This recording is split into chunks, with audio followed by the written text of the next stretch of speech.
కేంద్ర హోంశాఖ మంత్రి అమిత్ షా అంబేద్కర్ గారి పైన అవాకులు చెవాకులు పేలుతూ అంబేద్కర్ ను తలుచుకుంటే ఏమొస్తుంది, అనువాద ప్రకారము హిందుత్వ దేవుళ్ళను తలుచుకుంటే మోక్షం వస్తుంది అనేటువంటి ఒక దుర్మార్గపూరితమైనటువంటి ఆలోచన విధానాన్ని ఇవాళ భారత కమ్యూనిస్ట్ పార్టీ తీవ్రంగా వ్యతిరేకిస్తా ఉంది, ఖండిస్తా ఉంది, నిరసనగా పోరాటం సాగిస్తా ఉంది.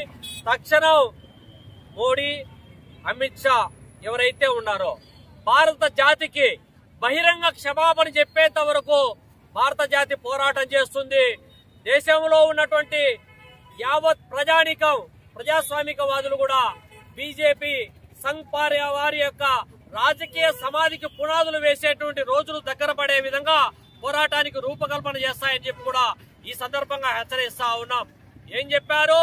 10 సంవత్సరాల క్రితం మీరు ఎన్నికల ముందు చేసినటువంటి వాగ్దానాలలో నల్లధనం వెలికితీత, ఏడాదికి 2 కోట్ల ఉద్యోగాలు, ప్రభుత్వ రంగ సంస్థల పరిరక్షణ, మహిళా సాధికారత, లేకపోతే దేశ సమగ్రాభివృద్ధి అనేటువంటి ఏ ఒక్కటన్నా అమలు చేశారా?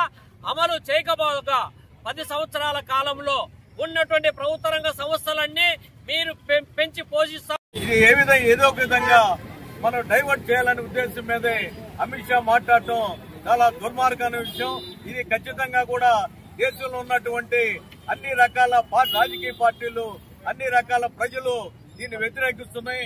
ఖచ్చితంగా మోడీ గారు అలాగే అతని పార్టీకి అతనే రాజీనామా చేసి ఈ మన రాజ్యాంగ గౌరవాన్ని, అంబేద్కర్ గౌరవాన్ని నిలపాలని చెప్పి ఈ సందర్భంగా మేము కడప మన అంబేద్కర్ సెంటర్ లో ఈ నిరసన కార్యక్రమాన్ని సిపిఐ అలాగే దళిత హక్కుల పోరాట సమితి మిగతా అనేక ప్రజా సంఘాలు నిరసన తెలియజేయటం, అలాగే ఈ వెంటనే అమిత్ షాని రాజీనామా చేయడానికి అందరూ కూడా ఒకే మాటతో, ఒకే కంఠంతో మాట్లాడాల్సిందిగా మనం చేస్తా ఉన్నాం.